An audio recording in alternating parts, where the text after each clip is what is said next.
Ms. Spitalnik, while you were talking about white supremacists and abortion, I totally agree with you. There's a lot of white supremacists in the abortion movement and abortionists because they have murdered over 20 million black babies in America since Roe versus Wade in 1973. That's on average 900 black babies are aborted. They're ripped apart inside their mother's wombs. So I would agree with you. That could be labeled white supremacy, or we could just label it murder. And it should never be happening.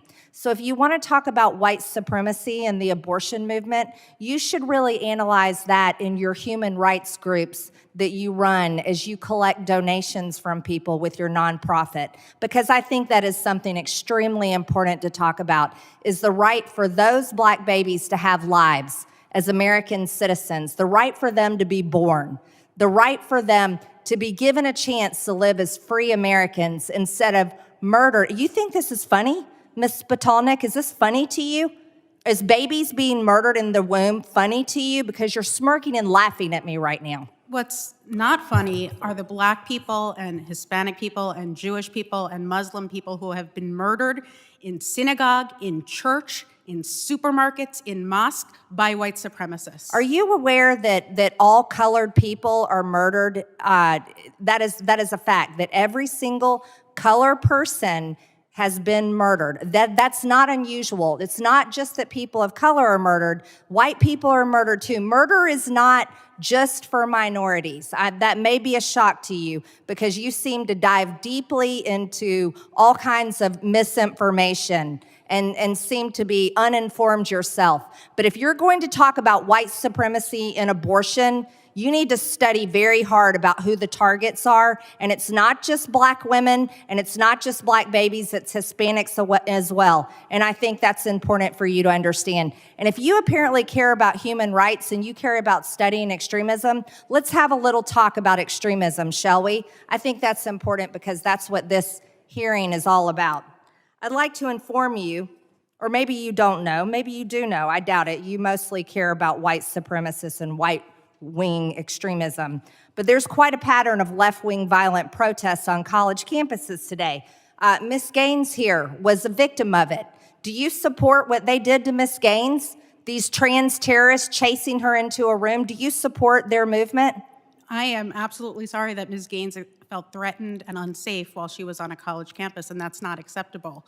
But again, the statistics tell us that when it comes to politically motivated violence, in 2022, every single murder was committed by a right-wing extremist. Every single murder in America was committed by a right-wing extremist? Every single politically motivated murder was committed by a right-wing extremist. Marjorie Taylor Greene does not take crap from anybody, and especially not Mrs. Spitalnik here.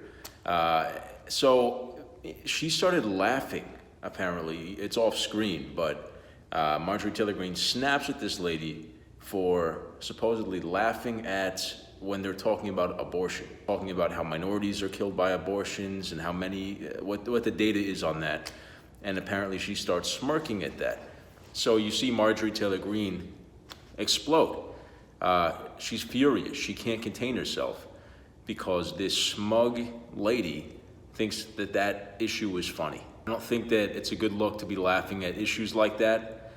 I think that, she comes off in the way that a lot of people on the right see the people on the left, elitist on the left, that they're detached from the reality of the policies that they want and the results of the policies that they want, and also the people that they affect, right? So the left is pushing abortion. They want open, free abortion for everybody, and they don't really want to be bothered with the reality of what an abortion actually is. And they also don't want to come anywhere close to admitting that it is the taking of a human life. That's why the language that they use around it is so detached from that. And people on the right, whether you agree or disagree, at least they're saying what it is. They're saying what, they don't have to pretend that it's something else, it's something innocent. Oh, it's just a routine procedure, no big deal. like I said, whether you agree or disagree, the people on the right, people like Marjorie Taylor Greene, use accurate words to define what it is. And I think that that's a good starting place for making an argument. Let me know in the comments what you thought of the clip, and as always, thank you for watching.